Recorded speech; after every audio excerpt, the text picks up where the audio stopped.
The Wilson family's annual reunion was exactly as suffocating as I remembered. Crystal chandeliers sparkled overhead in my aunt's oversized mansion, reflecting off designer dresses and expensive watches. The air was thick with the peculiar mix of expensive perfume and superiority that seemed to follow my relatives everywhere they went. I stood in the corner, watching my cousins compete for attention with stories of their latest achievements.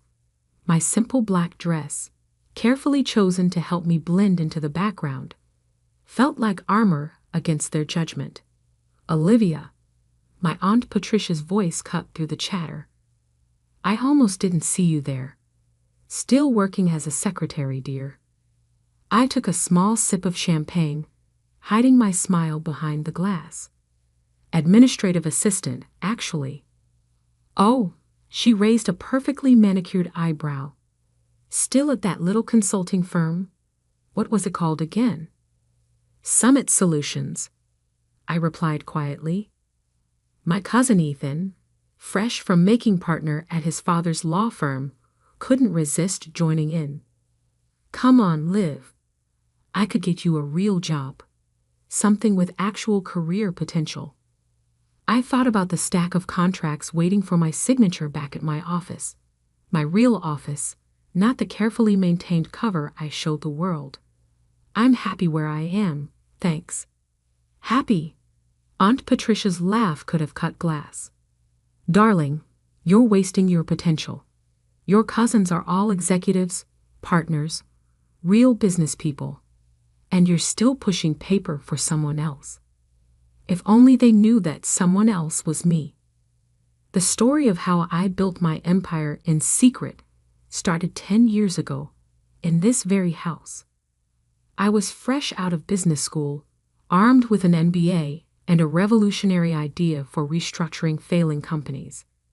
I'd spent months perfecting my pitch, convinced that my family's vast business connections would help launch my career. Instead, they laughed.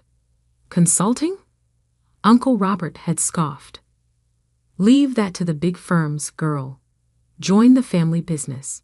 Start in the mailroom. Work your way up like everyone else." Everyone else meant my male cousins, of course. The Wilson family's idea of success was strictly defined and strictly controlled. They'd built their fortune through a network of companies, each headed by a carefully chosen male heir. Women were expected to marry well or take subordinate positions, nothing more. That night, I made 2 decisions that would change everything.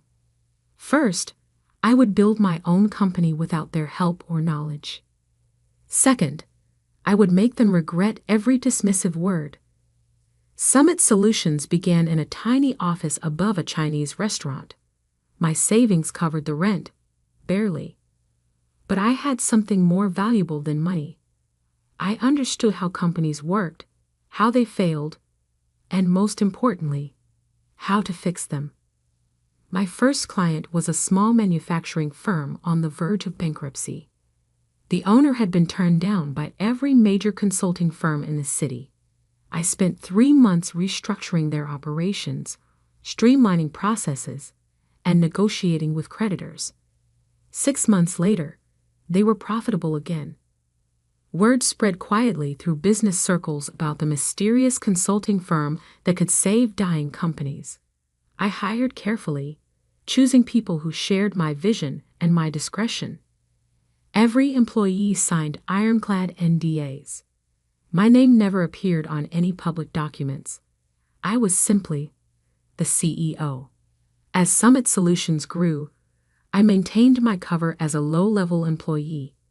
I kept the tiny office above the restaurant, even as we expanded into a sleek downtown headquarters. When family members asked about my job, I described mundane administrative tasks, watching their eyes glaze over with disinterest. The deception wasn't just about pride, it was strategy. The Wilson family's business empire was built on acquiring struggling companies at rock-bottom prices. My firm's specialty was saving those same companies before they became vulnerable to hostile takeovers. We worked in the shadows, quietly thwarting my family's predatory practices while building our own success.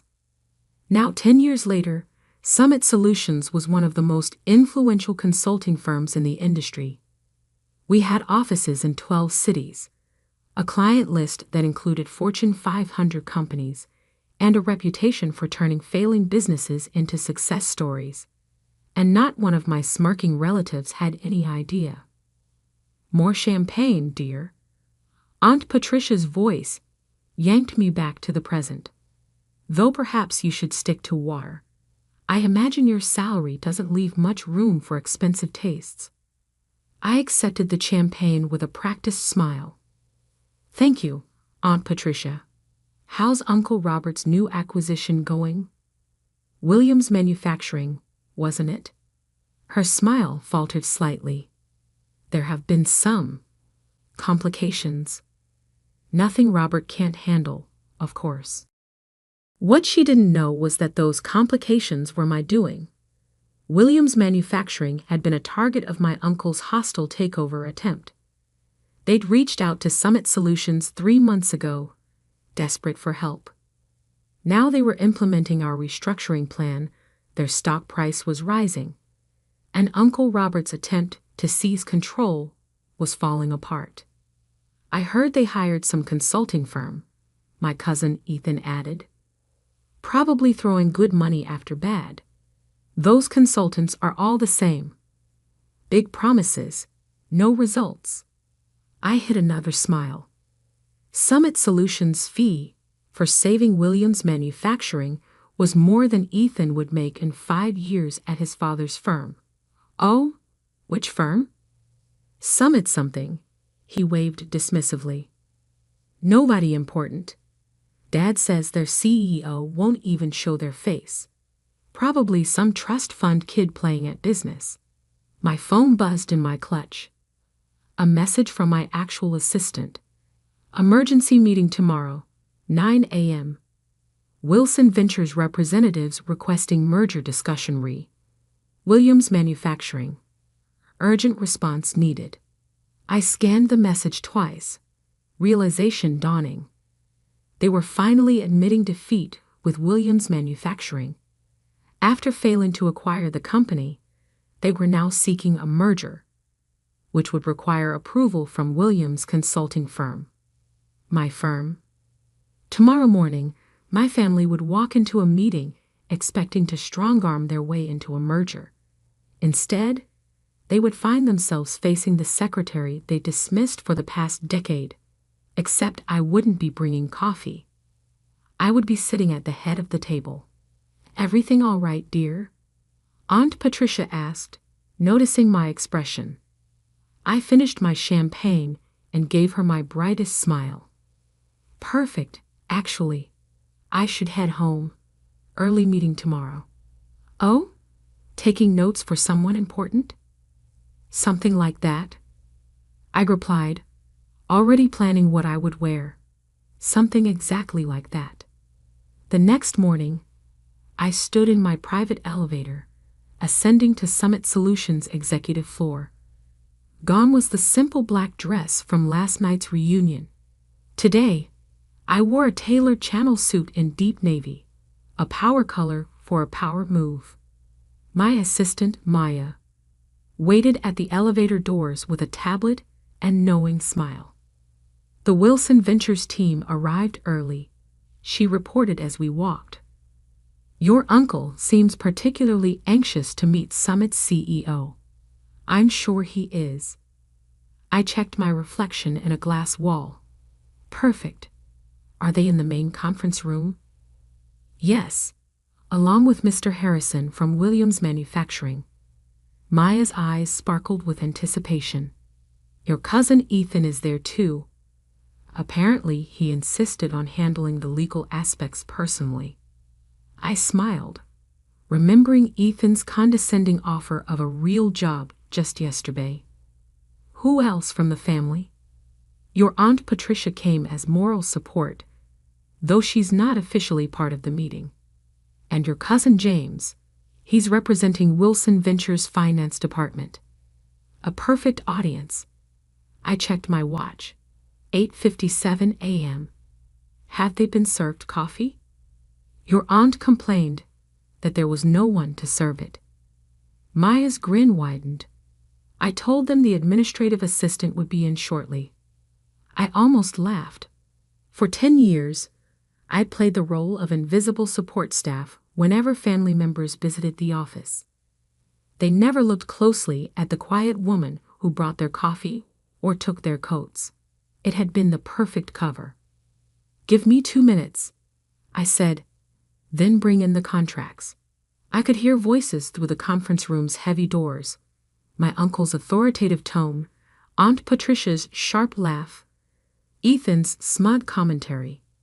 Taking a deep breath, I pushed the doors open. The conversation stopped abruptly. My uncle sat at one end of the long table, apparently having assumed the power position. Ethan and James flanked him, both in expensive suits that screamed family money. Aunt Patricia perched nearby, examining her manicure with practiced disinterest. Mr. Harrison from Williams Manufacturing sat alone on the other side, looking uncomfortable. Finally, Aunt Patricia sighed. "We've been waiting for coffee for..." She stopped, really looking at me for the first time. "Olivia? What are you wearing? And why aren't you carrying coffee?" I walked calmly to the head of the table, the seat directly opposite Uncle Robert. "I don't serve coffee anymore, Aunt Patricia. In fact, I never really did." "What is this?" Uncle Robert demanded. "Where is Summit's CEO? We were promised a meeting with the actual decision-maker." "You have been." I sat down, enjoying the confusion on their faces. "I am the CEO of Summit Solutions. I have been since I founded the company 10 years ago." The silence that followed was deafening. Ethan's mouth opened and closed like a fish out of water. James dropped his pen. Aunt Patricia's perfectly maintained composure cracked. Uncle Robert recovered first, his face reddening. "This is absurd. You're a secretary." "No," I said calmly. "That was a cover. A very effective one, apparently, since none of you ever looked past it. You were so convinced I couldn't be successful that you never noticed I already was." Maya chose that moment to enter with a stack of contracts. She distributed them efficiently, then took her place standing behind my chair. "These documents," I continued, "outline the terms under which Summit Solutions will consider approving the merger between Wilson Ventures and Williams Manufacturing." "Consider approving?" Ethan sputtered. "You can't be serious. This is a joke, right? Some kind of elaborate prank?" I pulled out my phone and projected Summit's latest financial statements onto the wall screen. Summit Solutions currently manages over $12 billion in client assets. We have a 94% success rate in corporate restructuring, and our approval is required for any major changes to Williams Manufacturing's business structure. I smiled at my stunned relatives. "Does that look like a joke to you?" "This is impossible," Aunt Patricia whispered. "You're nothing. You've always been nothing." "That's exactly what you were meant to think." I turned to Mr. Harrison. "Would you like to explain to my family why you chose Summit Solutions over Wilson Ventures' original offer?" Mr. Harrison straightened in his chair. "Summit's reputation is unparalleled. When Wilson Ventures attempted their hostile takeover, Summit's restructuring plan saved our company. We've increased profits by 47% since implementing their strategies." "Restructuring plan?" James looked like he might faint. "The plan that destroyed our acquisition attempt. That was you, among others." I began listing cases on my fingers. Peterson Electronics, which you tried to acquire last year. Maritime Shipping, which you underbid on last quarter. The Davidson Group, which mysteriously recovered just before you could buy them out. I leaned forward. For 10 years, I've been quietly undermining every predatory acquisition attempt your company has made. Uncle Robert's face had turned an alarming shade of purple.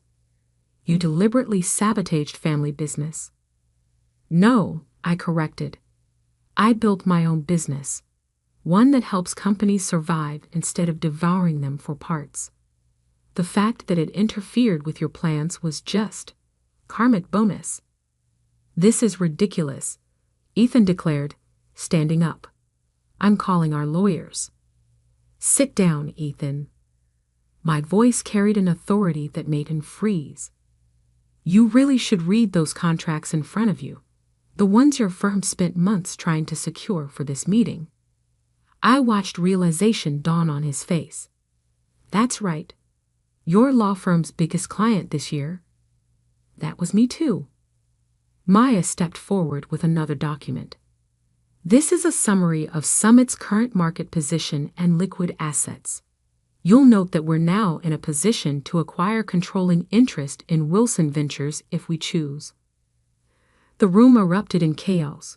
Aunt Patricia was practically hyperventilating. James was frantically checking the numbers on his phone. Ethan had collapsed back into his chair, looking shell-shocked. This is blackmail, Uncle Robert growled. No, I said quietly. This is business. The kind you taught me, I'd never be capable of handling. I stood up, smoothing my jacket.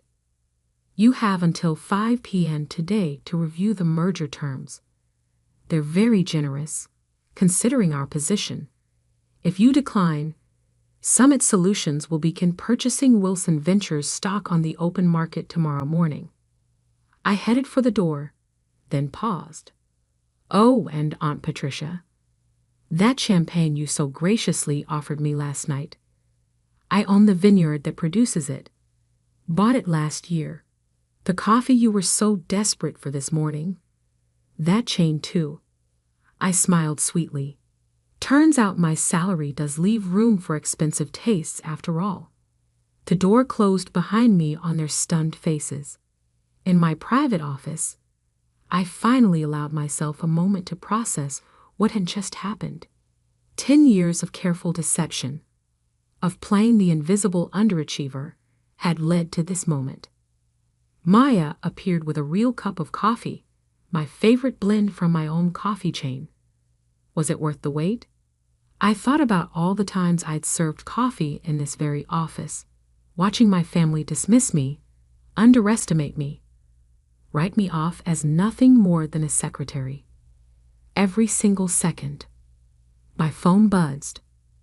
Messages already pouring in from family members who must have heard about the meeting.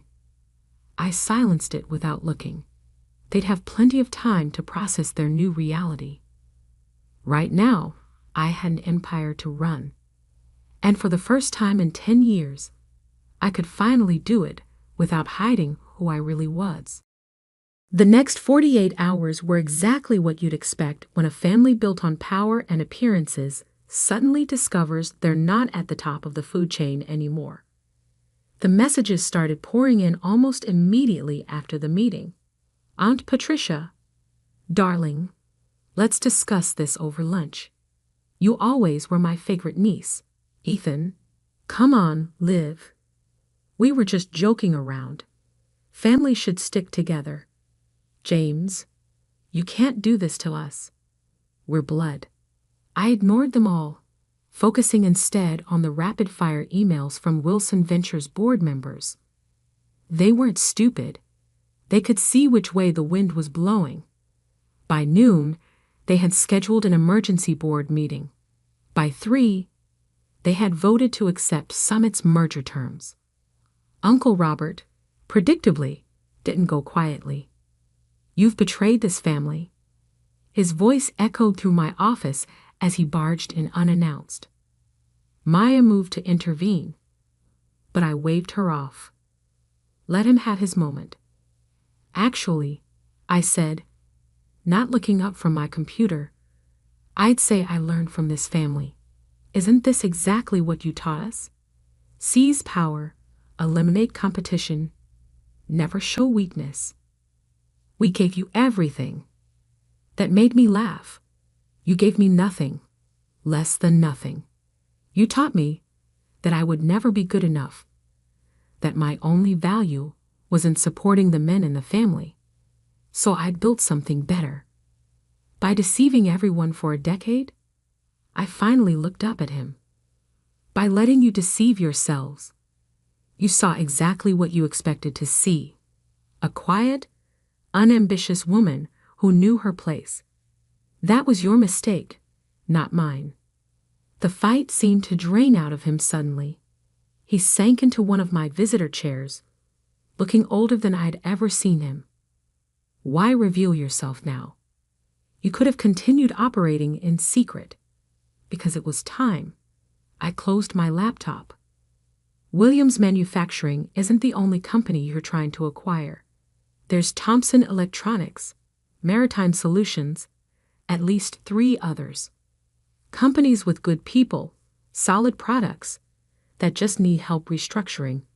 I'm tired of watching you destroy them. It's business, he protested weakly. No, it's greed. And it stops now. I handed him a folder. These are the final merger terms. Summit Solutions will acquire a controlling interest in Wilson Ventures. We'll restructure the company to focus on building businesses up, not tearing them down. You can stay on as a consultant if you accept the new direction. If not, your golden parachute is outlined on page 3. He opened the folder with trembling hands. You thought of everything. I learned from the best. I smiled without warmth, though not in the way you intended. After he left, Maya brought in a stack of newspapers. Summit's revelation was already making headlines. Secret CEO revealed how one woman built a billion-dollar empire in secret. Wilson family shocked. The hidden success story they never saw coming. My phone buzzed again, this time with a message that actually mattered. My mother, who had divorced Uncle Robert's brother years ago and distanced herself from the Wilson family's toxicity, had sent a single line. I always knew you would show them.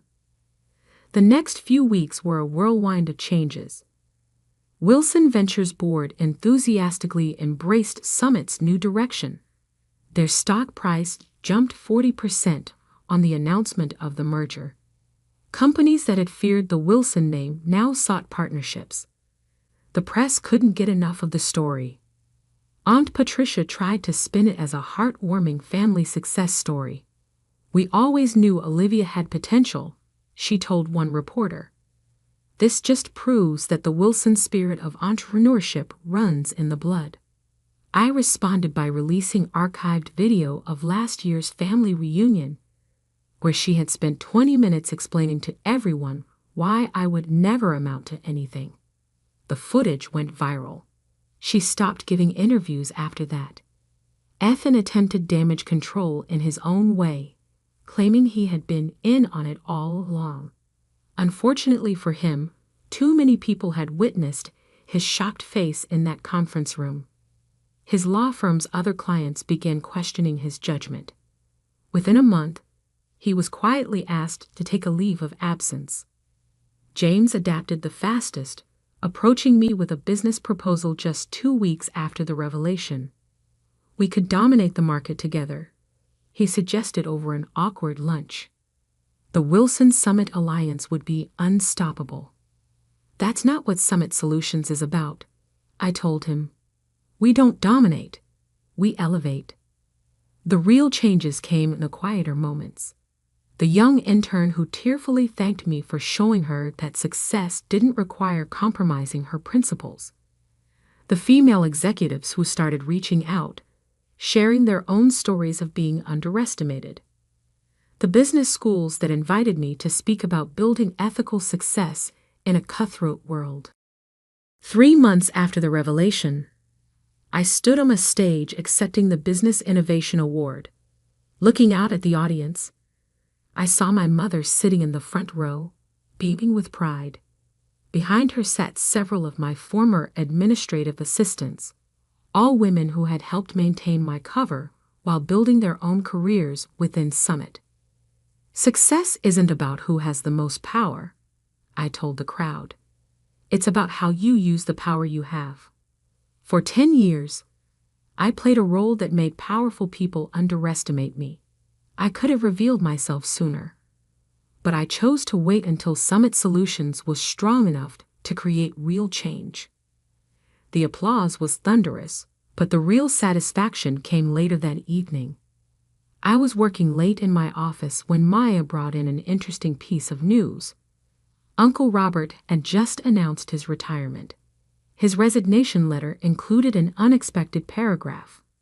My niece taught me that true business success isn't measured in acquisitions or assets, but in the positive impact we create. I regret that it took losing control of my company to learn this lesson. I leaned back in my chair, thinking about the long game I had played. 10 years of careful planning, of swallowing pride and playing small, had led to this moment. Summit Solutions wasn't just successful, it was changing how business was done. The next family reunion would certainly be interesting. I planned to host it myself, in Summit's main conference room. The same room where I had served coffee countless times, watching and waiting for the perfect moment to show them who I really was. Maya knocked on my door. "Your 4 p.m. is here.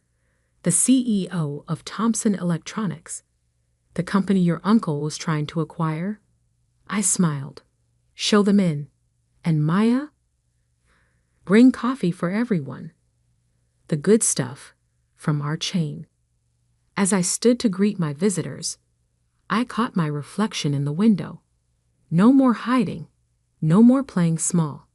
I had built something remarkable, not despite my family's dismissal, but because of it. They had taught me that power doesn't always look like what people expect. Sometimes it looks like a quiet woman in a simple black dress, serving coffee and taking notes, while building an empire right under everyone's nose. The tabloids called it revenge. The business papers called it strategic genius.